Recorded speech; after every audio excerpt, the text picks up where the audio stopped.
Good morning guys, Radhe Radhe. तो मैं फिर से आप लोगों को किचन में मिल रही हूँ। तो गाइज क्या करूँ, मेरा काम ही है किचन में, इसलिए मैं आप लोगों को ज़्यादातर किचन में ही मिलती हूँ। सो गाइज मैं अभी जा रही हूँ अपने लिए हेयर मास्क बनाने। क्यों? क्योंकि मेरे बाल बिल्कुल झाड़ू की तरह हो चुके हैं, बिल्कुल झाड़ू की तरह। ऐसा झाड़ू कि ना वो फर्श पे लग सकती है और ना ही दीवार पे लग सकती है, ना ही वो फर्श पे बाहर के मतलब कि अच्छे से चिकना सकती है और ना ही झोल झक्कर को झाड़ सकती है। ऐसा मेरा बाल हो चुका है। तो इसीलिए मैं जा रही हूँ अपने लिए हेयर मास्क बनाने। तो चलिए मैं आप लोगों को दिखाती हूँ कि मैंने हेयर मास्क में क्या क्या रखने का विचार सोचा है, क्योंकि मैं हर बार यही यूज करती हूँ। तो मैंने सोचा आप लोगों को रिमाइंडर कर दिया जाए। सो गाइस ये रहे 2 प्याज, ये रही अदरक।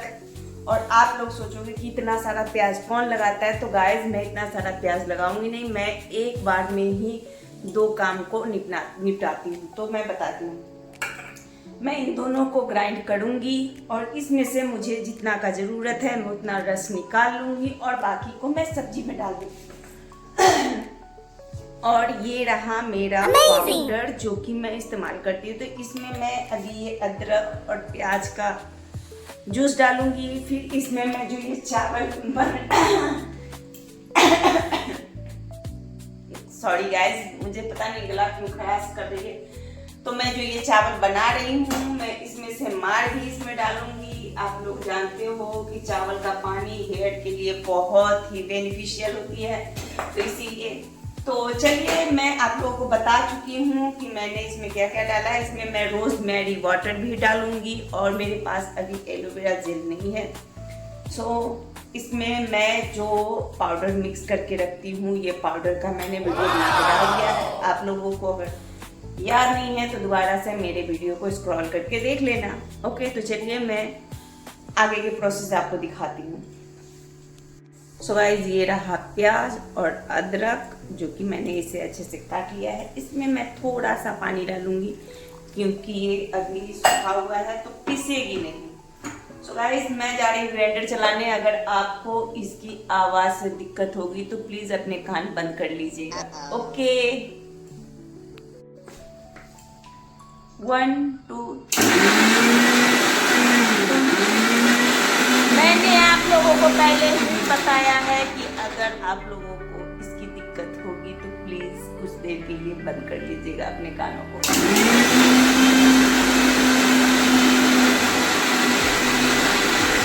और मेरा प्याज और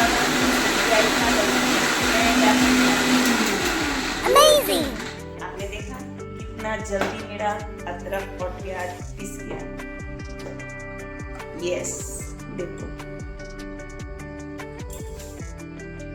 अब बताओ मेरी मिक्सर ग्राइंडर क्या कहती है। आप लोगों को अगर लिंक चाहिए तो मैं इसकी लिंक नहीं दूंगी, क्योंकि ये 9 साल पुरानी 2017 की है। सॉरी, गिनती करने में मुझे गलती होगी। 8-9 साल पहले की होगी। हाँ, 2017 की है। तो इसीलिए मैं इसका लिंक नहीं दूंगी, क्योंकि मैंने इसे दुकान से खरीदा है और अभी तक मैंने इसे एक बार भी नहीं बनवाया है। ऐसा ये मेरा। तो गाइस मैंने तो ग्राइंडर कर लिया। तो चलिए अब मैं आपको दिखाती हूँ कि मुझे कितना का ज़रूरत है और मैं इसका जूस निकाल के फिर मैं इसका भी इस्तेमाल करूँगी सूखे हुए पाउडर का। तो मैंने इतना निकाल लिया है, आप देख सकते हो कुछ ज़्यादा ही क्वान्टिटी। और ये रहा रस इसका, इस पाउडर की कटोरे में निकल रही है और मैं इसे इस्तेमाल करूंगी और अपने बालों को झाड़ू से सिल्की स्मूथ बहुत ही लाजवाब बनाऊंगी। सो गाइस मैं ज़्यादा हेयर में यही काम करती हूँ, क्योंकि मुझे ये करना बहुत ही अच्छा लगता है, क्योंकि ये नेचुरल है। जब मैं खाना खाती हूँ तो मेरे शरीर को लगती है। तो इसी तरीके से अगर मैं अपने वेजिटेरियन को अपने हेयर में इस्तेमाल करूँगी तो वो भी मुझे बेनिफिशियल देगी, इसलिए मैं इसे इस्तेमाल करती हूँ। चलो मैंने इसका रस निचोड़ लिया है और ये जो बचा मैं इस ग्राइंडर में फिर से रख दूँगी और इसे सब्जी में इस्तेमाल करूँगी। तो मैंने इस ट्रिक को आपको बता दिया है कि ये बर्बाद मत किया करिए। और इसे आप आराम से सब्जी बनाओगे तो आपके सब्जी में जो टेस्ट आएगा लाजवाब हो जाएगी। ओके, तो और इसमें मैं अभी थोड़ा सा,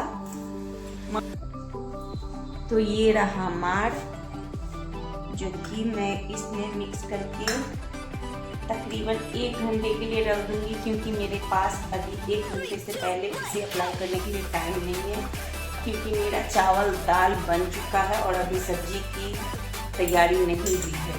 तो इसे मैं फूलने के लिए रख देती हूँ ताकि ये आराम से फूलते रहे। और अभी ज़्यादा टाइम नहीं हुआ है, मुझे लगाने की ज़रूरत अभी नहीं है। अभी मुझे टाइम लगानी है अपने बच्चे के लिए नाश्ता बनाने में। तो भाई मैं इसे मिक्स करके रख दे रही हूँ, देखो।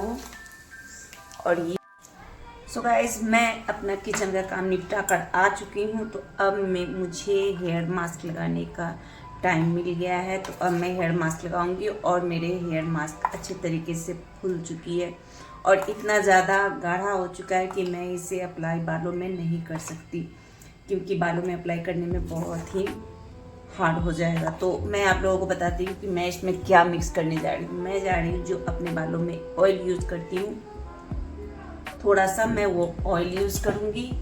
और जो मैं रोज़ मेरी वाटर यूज़ करती हूँ, मैं थोड़ा सा वो यूज करूँगी। आपको दिख रहा है?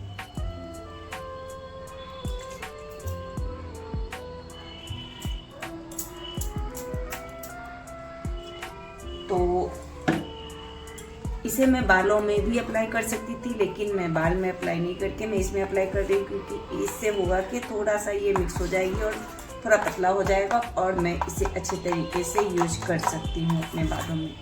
तो देखो ये हो चुकी है मेरे बालों में अप्लाई करने के लिए। और मैं अभी आपको अपने एक्सीडेंट के बारे में बताती हूँ गाइस, कि मैं एक्सीडेंट की हूँ। तो इसके बारे में मुझसे बहुत से लोग हैं जो जानना चाहते हैं कि मेरी एक्सीडेंट किस तरीके से हो गई है, कैसी गलती हुई है हम लोगों से, या फिर ड्राइवर से जो अगला गाड़ी चला रहा था, किससे क्या गलती हुई है, वो लोग जानना चाहते हैं। तो इसीलिए मैंने सोचा है कि चलो भाई आप लोगों को शॉर्टकट में बता दिया जाए कि हाँ किस तरीके से हुई है। सो गाइस, मैंने इसे मिक्स कर लिया है और मैं बताती हूँ कि मेरे साथ क्या हुआ था। छठ के पारण के कल होकर मैं गई अपने बड़ी ननद के यहाँ गाड़ी से अपने हस्बैंड के साथ, दोनों आदमी, और वहाँ मैंने प्रसाद दिया। फिर वहाँ से हम लोग निकले तो मेरे हस्बैंड ने बोलने लगे, मेरे हस्बैंड की मुझे जाने का मन नहीं है। तो मैंने कहा कि भाई ऐसा कैसे हो सकता है, अच्छी बात नहीं है कि एक बहन कर जाएंगे दूसरी बहन कर नहीं जाएंगे। मतलब आधे रास्ते में मैं जा चुकी थी और आधे रास्ते बचे हुए थे। तो मैंने इन्हें बोला कि वो सुनेंगी तो क्या कहेगी कि हाँ मतलब कि दीदी कन गई है और मेरे यहाँ नहीं है भाभी। तो बस इतना ही बोली और उन्होंने मुझे बोलना स्टार्ट किया कि अच्छी बात, मतलब हमको जाने का मन नहीं है फिर भी तुम ज़बरदस्ती की भी है। तो मैं चुपचाप सुन के रह गई, क्योंकि गाड़ी चलाना उनको था उस टाइम, कुछ ज़्यादा बोलने वाला बात नहीं था। और पता नहीं शायद कुदरत का मन था कि क्या, भगवान जाने, राधा रानी जाने। मैं तो कहती हूँ कि अगर मैं बच गई है तो ये मैं अभी जिंदा हूँ तो मेरी राधा रानी की कृपा है जो मैं बची हुई हूँ, मेरे हस्बैंड बचे हुए हैं। तो जिस तरीके से जितने भयंकर एक्सीडेंट हुई थी गाइस, आप लोग राइडर का एक्सीडेंट तो देखते ही होंगे रील्स में, बिल्कुल उसी तरीके से हम लोगों का एक्सीडेंट हुआ है। मतलब अच्छे तरीके से मेरे हस्बैंड बहुत ही कम मतलब स्पीड में गाड़ी चलाते हैं, क्योंकि उनको कभी भी स्पीड चलाने का आदत है ही नहीं, बहुत कम स्पीड में गाड़ी चलाते हैं। ये बहुत सब इंसान जानता है, उनके साथ जो भी रिलेशन में है काम करने वाले या फिर इनके दोस्त जो भी है, सब जानता है कि ये बहुत कम स्पीड में गाड़ी चलाते हैं। तो पीछे से जो कंटेनर जिसमें मारुति लोड होती है, वो कंटेनर जो मुझे लगता है कि 10-12 चक्का या 14 चक्का होगा, वो गाड़ी से पीछे से हल्का शायद मेरे गाड़ी को टच कर दिया। और वही जो टच किया, राधा रानी की कृपा थी कि हम लोग रोड के साइड में गिरे। रोड के बीचों बीच अगर गिरते तो शायद हम लोगों को बचना मुमकिन नहीं था, क्योंकि गाड़ी अभी प्रसाद देने के कारण बहुत सारा गाड़ी चल रहा था। तो उस टाइम जिस तरीके से हुआ मुझे तो कुछ समझ ही में नहीं आया। मैं एक तो मेरा ऑपरेशन 1 साल हुआ है ऑपरेशन किए हुए। मेरे हस्बैंड और मैं दोनों आदमी एकदम गाड़ी के साथ साथ चलते हुए इतना दूर तक चले गए कि समझ में नहीं आया कि भाई हम लोगों के साथ हो क्या रहा है। मतलब उस टाइम मुझे कुछ समझ में नहीं आ रहा था। और मेरे पेट में जहाँ मेरा ऑपरेशन हो चुका है वहाँ पर इतना जोर से चोट लगा, इतना जोर से कि मैं बेहोश हो गई वहीं पे। मेरे हस्बैंड का होश था, उनका तो ये आप देख रहे हो कि उनका ये हाथ छिल गया, पैर छिल गया, और मेरा दोनों ठेवना जो है छिल गया, साड़ी फट गई और मुझे होश भी नहीं था। तो मुझे भी 3-4 जेंट्स पकड़ के लेकर गए और मेरे हस्बैंड को भी लेकर गए। मुझे रोड के साइड जब किसी ने अपने दुकान पर लेकर गया, वहाँ पर मुझे थोड़ा होश आया और मैं उनको देख के शॉक हो गई। मुझे इतना होश आया तो, और वो मुझे उस हालत में भी पूछ रहे हैं कि तुम ठीक हो ना। मैंने बोला कि हाँ मैं ठीक हूँ, आप अपना बताइए। उस टाइम उनको दर्द हो रहा था लेकिन महसूस नहीं हुआ था कि हाँ वो हाथ इनका टूट गया है। और मुझे इतना ज़्यादा जोरों से पेट में चोट लगी थी कि मैं खुद अपने आप को संभाल नहीं पा रही थी। लेकिन राधा रानी की कृपा देखिए, मैं अभी भी यही बोल रही हूँ, भगवान की कृपा थी जो मैं बच गई, मेरे हस्बैंड भी बच गए। उस टाइम मैं अपने आप का दुख ही भूल गई। उस टाइम मैं अपने आप का दुख भूल गई क्योंकि मेरे हस्बैंड की इतना ज़्यादा चोट था और उनका मैंने हड्डी देखा तो धीरे धीरे, मतलब ज़्यादा नहीं 10 मिनट के अंदर में निकलने लगा था। फिर वहाँ पे लोगों ने बिठाया, पानी दिया, पिलाया और फिर मोबाइल नंबर मेरे हस्बैंड से उन्होंने लिया, दुकानदार जो था। तब जाके मेरे एक देवर को फ़ोन किया गया और वो लोग फिर मुझे लेकर हॉस्पिटल पहुंचे। उस टाइम जो एक्सीडेंट हुई थी ना गाइस, अभी मैं सोच रही हूँ कि अगर उस टाइम हम लोगों को अगर कुछ हो जाता तो शायद मेरे बच्चे क्या करते हैं, जो 2 बच्चे बाहर रहते हैं, एक बच्चे अभी यहाँ है। उसके बारे में सोच के टेंशन हो जाती है कभी कभी। लेकिन राधा रानी की कृपा है कि मैं ऐसी एक्सीडेंट 2 बार कर चुकी हूँ जो कि मौत के मुंह से निकली हूँ। अभी जो मेरा बेटा मेरे साथ रहता है 15-16 साल का, वो 1 साल का था तो मैं उस तरीके की एक्सीडेंट की थी गंगा स्नान के दिन। जो मेरे साथ में मेरी फुआ थी, वो और मैं दोनों आदमी गंगा स्नान करके आ रहे थे। उस दिन जो एक्सीडेंट हुआ तो मेरी फुआ जो थी मतलब वहीं पे देख कर गई और मेरा बच्चा है जो रोड साइड में गाछी था उस टाइम, उसमें फेंका गया और मैं रोड साइड में कहाँ चली गई, मेरा बच्चा कहीं मैं कहीं। तो इस चीज़ को मैं रिप्लाई नहीं करना चाहती, बस मैंने आप लोगों को बताया कि मेरे साथ यही हुआ है। बहुत भयंकर एक्सीडेंट हुई है और मैं बच गई, मेरे हस्बैंड बच गए। मैं राधा रानी की शुक्रगुजार हूँ। श्री राधे मुझ पर कृपा करती है, मैं जानती हूँ।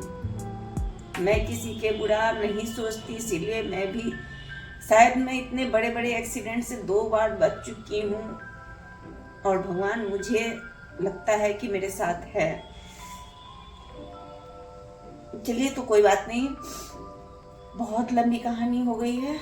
तो यही है कि एक्सीडेंट बहुत भयंकर हुआ था, जो कि अभी भी हो गए हैं 10 दिन से ऊपर। अभी भी मेरे हस्बैंड का हाथ उठ नहीं रहा है सही से, हड्डी तो खड़ी यहाँ से टूटा है, तो बेल्ट इतना ज़्यादा जोर से बांधा हुआ है कि उनको बहुत तकलीफ होती है। फिर भी मैं उन्हें संतुष्टि देती हूँ कि चलिए, ऑपरेशन से अच्छा है कि आपको बेल्ट लगी है, विदाउट ऑपरेशन आपका सर्जरी ठीक हो जाएगा। तो यही रही मेरी जानकारी। आप लोगों को कैसी लगी कमेंट में ज़रूर बताना। तो अब मैं अपने बालों में अप्लाई कर लेती हूँ। गाइस मैं आप लोगों से बात करते करते मैंने अपना 10 मिनट खो दिया। चलिए कोई बात नहीं है, ये आप लोगों को जानना भी ज़रूरी था कि मेरा एक्सीडेंट कैसे हुआ, क्योंकि बहुत लोग मुझे मतलब कि फेसबुक पे और इंस्टा पे कमेंट करते हैं, पर्सनली कमेंट करते, तो मैं किस किस को जवाब देती जाऊँ, इसलिए मैंने ये वीडियो बना दी। तो वीडियो देखने के लिए थैंक यू।